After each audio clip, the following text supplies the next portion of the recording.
In this episode, I'm reflecting on my recent Halloween experience to demonstrate the value of being fully yourself and opening yourself up to receive the magic around you. Not gonna lie, this one is a little bit out there, but stick with me and it'll be totally worth it and super entertaining. You ready? Let's do it. Hello, you are listening to the Love Your Life as a Performer podcast. I'm Kelly Youngman and I am the life coach for performers. I help actors, singers, and dancers love themselves and their lives way more. So keep listening to learn how you can love your life both on and off the stage.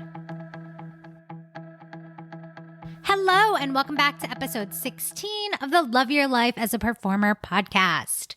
So on today's episode, I would like to share an experience that I had with Steve, my boyfriend, my partner, on Halloween, because I think that it demonstrates a few important points.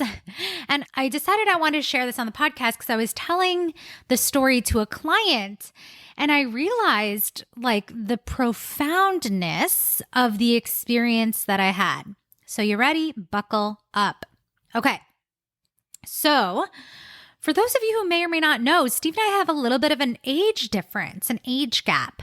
So Steve is older than me by 11 years, and his taste in music is definitely different than mine. And I don't think that I have like a very strong preference in music, but I like music that I can dance to. I think that some of Steve's like rock preferences have become favorites of mine because I've heard them now so often throughout our relationship. So Steve has different taste in music. And for Halloween, he wanted to go see this concert that was happening at the Beacon Theater in New York City. And the band is called Ween, okay? W-E-E-N. And if I'm being honest, I'm not familiar with their work. I've heard maybe one song before, but it was one of those things where I knew Steve was super excited about it. So I obviously was going to go and have a good time. And as we got there, it was this moment of like, oh my gosh, these people are like diehard fans. Like they're here for this amazing legendary band that I don't really have the same emotional connection to. Also, just like, again, let me set the scene that it was on Halloween when we went. So there were people dressed up in costumes and people were just like festive and alive and ready to party. So we're there. We're in our seats, ready for the concert to begin. And the band is a bunch of middle-aged men, male-presenting humans in their 40s, 50s, right? Like they've been around. And they walk out on stage, all dressed in matching squirrel costumes. Yes, you heard me correctly, squirrels. These grown-ass men came out to start their concert dressed in squirrel costumes. And they had these...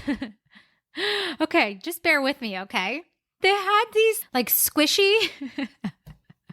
like, imagine, like, plush, like, stuffed animal type material. But, like, stuffed nuts. Like, acorns. Like Velcro to their crotch.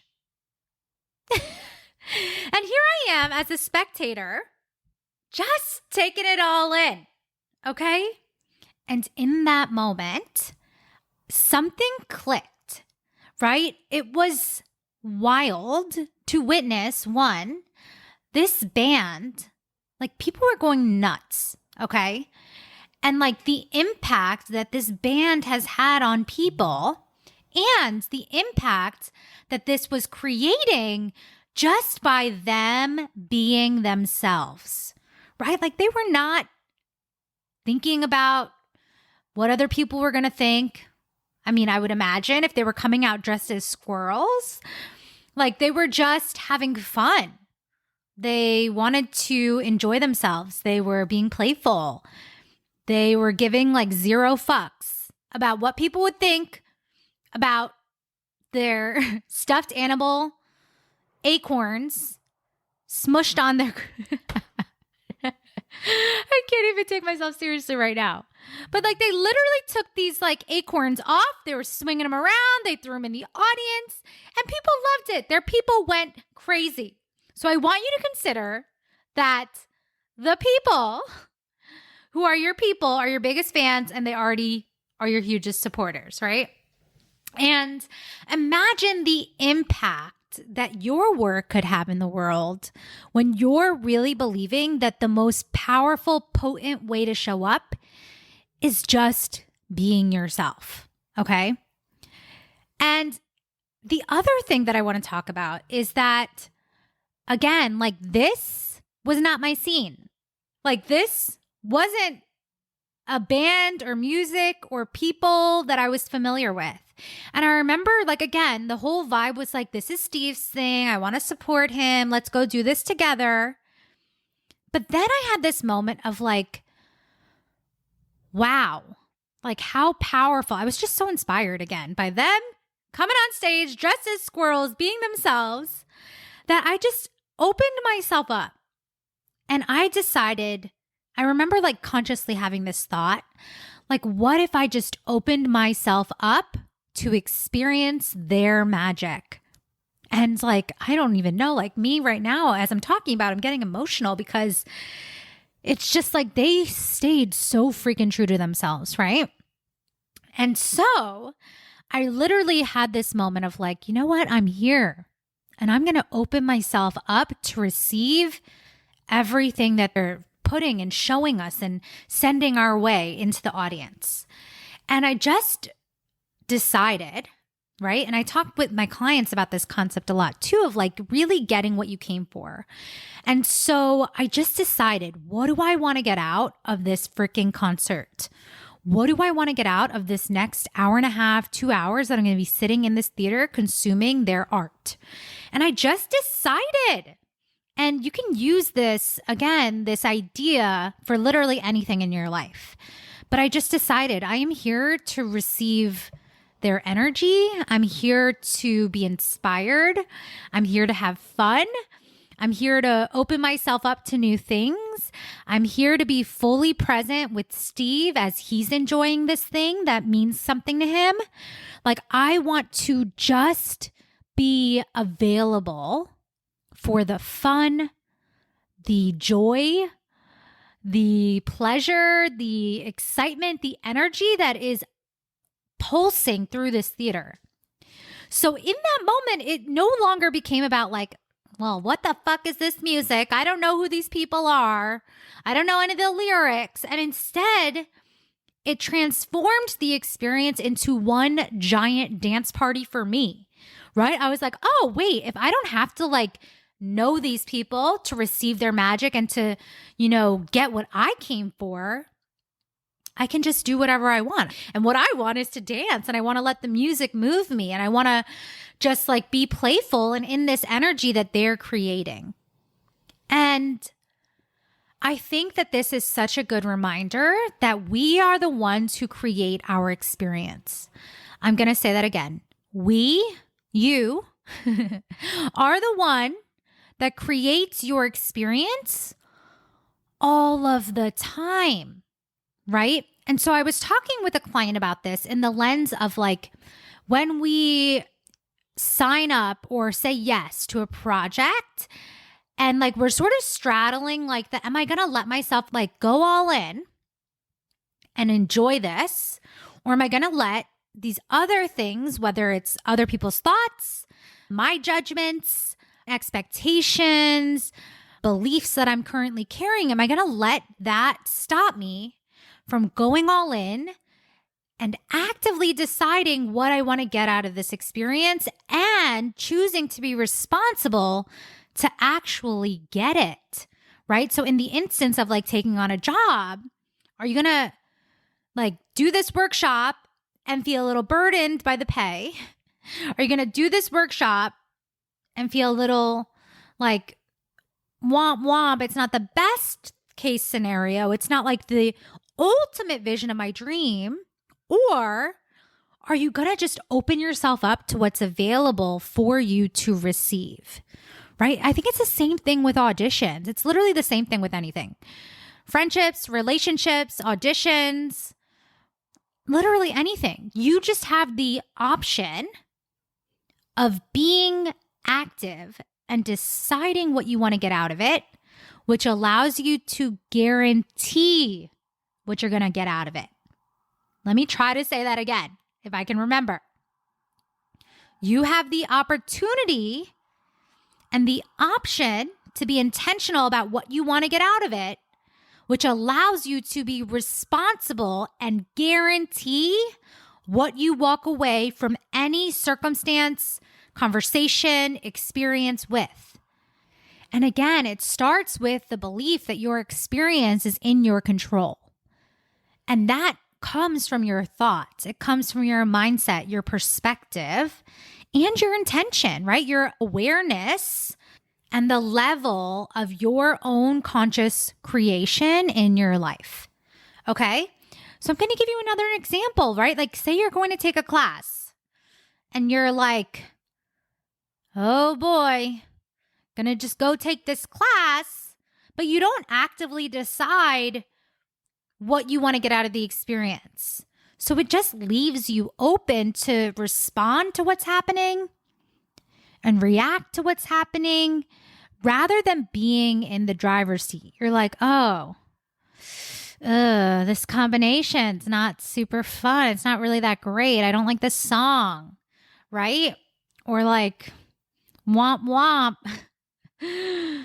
This person just stood in front of me and they're blocking the mirror, right? Like, man, I'm just like not having a good day. So now what was the point of taking this class versus like, you know what? I'm walking into this class today and I'm going to get what I came for. And what I came for is to challenge myself, to pick up choreography quickly, or to just channel the most fun, risk-taking movement that I can embody in my fingers and my face. Like, I don't know. I'm literally making this up. But it could be anything, right? But like when you have an intention that's 100% in your control, then you can be responsible to get it no matter what, right? And I just think it's so much more useful to be intentional and again, to like find all the ways that you are in control of your experience. Because most times we will say, okay, like I use this example a lot with my clients, but like say you're going out to dinner with friends. And I've had this happen where I'm like, oh my gosh, we're going to have a great time. It's going to be so fun. And then the server spills water on you and you're like, fuck this. The dinner's ruined. This was like so annoying, right? And you like let that overshadow the entire experience. And then because of law of attraction and you're pissed that the water got spilled, then the food comes out late or people's entrees are wrong, right? Like then we like keep attracting more of the same versus just being like, you know what? I am all here, all in to experience connection, to like laugh my freaking ass off and to just be fully present, right? Like all of those things are in my control. And when I set the intention to create that experience for myself, when the water spills, it's like, okay, no problem. I can still get what I want. Food came out wrong. Like, yeah, a little annoying, but like, that's not what I came for, right? Like you just get to decide ahead of time and then create whatever you want to experience. So, what I want you to take away from this episode, more than anything, is like, one, what is the experience that you want to have? How do you want to feel? And how can you be responsible for getting it, for creating it, for being the one who has the magic and the ability and the capacity to have any freaking outcome that you want to have, right? And what does it look like? And I say this with love for myself as well. What does it look like to not take everything so seriously? What does it look like to be willing to know that the impact you make comes from you being yourself, from you giving yourself full permission to be 100% you. And following your fuck yes, even if that means coming on stage in a furry squirrel costume with Velcroed nuts on your pelvic area. Right? Like, you being you in whatever way that looks like is the thing that changes the world. And when you give yourself permission to see that, to embody it, to have fun, to radiate out into the world without any freaking limitations, and knowing that you get to just have the life and the feeling and the emotions that you want to have on a regular basis, you get to have that experience. Okay, that's all I got for you today. And I think it's a big one. So let it sink in, welcome in the fun, decide what you want, and go freaking do that. All right, I'll meet you back here next week for another episode. I hope you enjoyed today's episode, and if you did, make sure to share it with a friend who is also an actor, singer, or dancer. You can also help spread the word by leaving us a review wherever you listen to podcasts in order to help people find this resource. Lastly, you can find me on Instagram at Kelly Youngman Wellness, and if you're interested in coaching, make sure to head to kellyyoungmanwellness.com/waitlist to join my list now. See you soon.